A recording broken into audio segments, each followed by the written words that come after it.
Hello friends, welcome to Kavitha's kitchen. நம்ம வீட்டு சமையலில் இன்றைக்கி நம்ம பண்ண போகிறது கேரட் பூரி, பஞ்சாபி ராஜ்மா. இந்த 2 டிஷ் தான் இன்றைக்கி நம்ம பண்ண போகிறோம். ரொம்பவே ஹெல்த்தியான ஒரு டிஷ். இன்றைக்கி நம்ம ஒரு பஞ்சாபி டிஷ் தான் இந்த பூரிக்கு சைட் டிஷ்ஷாக பண்ண போகிறோம்.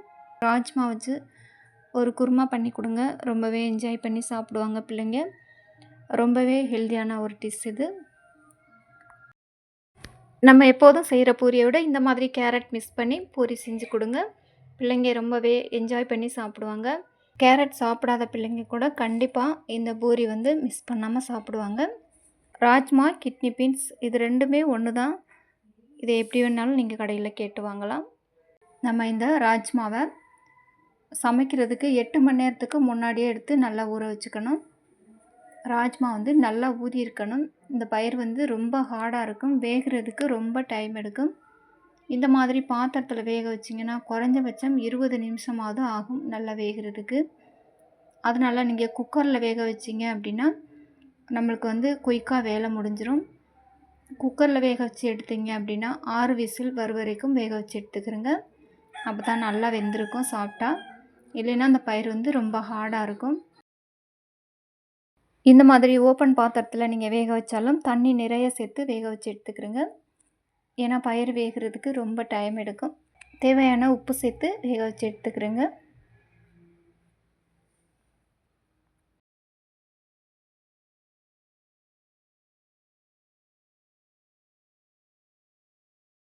ராஜ்மா நல்லா வேக வரைக்கும் பூரிக்கு மாவு பிசைஞ்சு எடுத்துக்கிடுவோம். கேரட்டில் உள்ள தோலை சீவிட்டு சின்ன சின்ன துண்டுகளாக கட் பண்ணி எடுத்துக்கிறோங்க.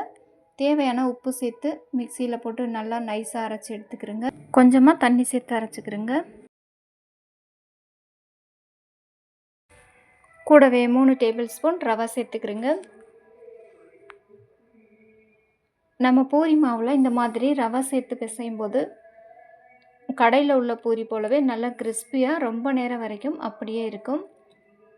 எண்ணெயும் அதிகமாக இழுத்துக்கிறாது. அதனால் இந்த மாதிரி நீங்கள் எப்போ பூரி செஞ்சாலும் கூடவே 2 டேபிள் ஸ்பூன் 3 டேபிள் ஸ்பூன் ரவை சேர்த்து பிசைஞ்சு செய்யுங்க. ரொம்ப நல்லாயிருக்கும் பூரி. மாவுக்கு தேவையான உப்பு நான் கேரட்டில் சேர்த்து அரைச்சிட்டேன். கல் உப்பு சேர்த்ததுனால நான் கேரட்டில் சேர்த்து அரைச்சிட்டேன். நீங்கள் பவுட்ரு உப்பு சேர்த்திங்கன்னா இந்த டைமில் சேர்த்துக்கலாம்.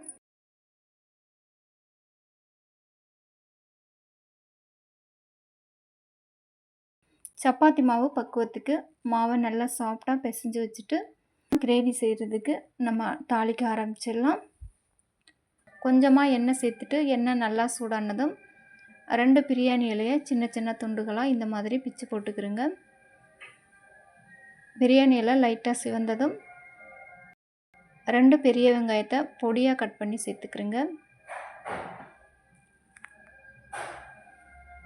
இந்த வெங்காயம் நல்ல கண்ணாடி பக்குவத்துக்கு வதங்கினதுக்கு அப்புறம் 1 டேபிள் ஸ்பூன் இஞ்சி விழுது, 2 டேபிள் ஸ்பூன் பூண்டு விழுது சேர்த்து நல்லா மிக்ஸ் பண்ணிக்கிறோங்க.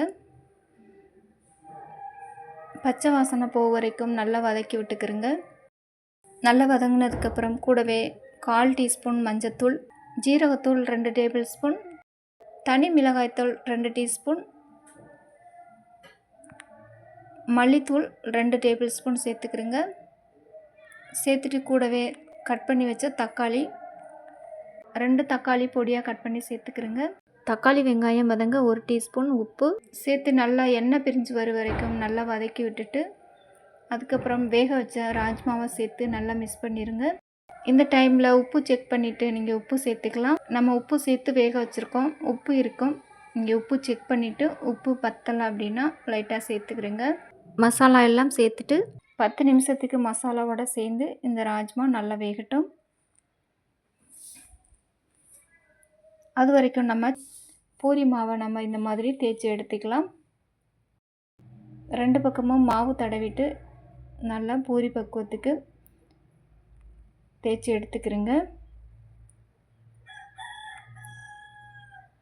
ரொம்ப தின்னாகவும் இல்லாமல் ரொம்பவும் லைட்டாக இல்லாமல் தேய்ச்சி எடுத்துக்கிறோங்க.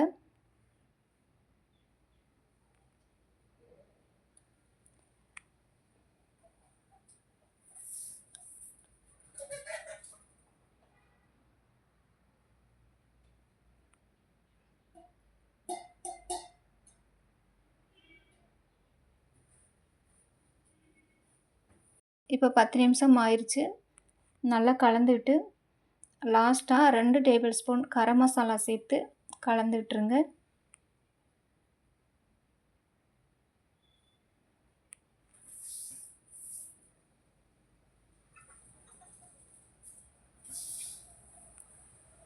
கலந்து விட்டு 5 நிமிஷத்துக்கு சிம்மில் போட்டுருங்க. எண்ணெய் பிரிஞ்சு மேலே வரட்டும். கரம் மசாலா சேர்த்து கலந்து விட்டு 5 நிமிஷத்துக்கு சிம்மில் போட்டு வச்சுருங்க. அதுக்கப்புறம் மல்லித்தழை தூவி அடுப்பை ஆஃப் பண்ணிடுங்க. அவ்வளோதான், ராஜ்மா ரெடி ஆயிடுச்சு. இப்போ நம்ம பூரி பொரித்து எடுத்துக்கலாம்.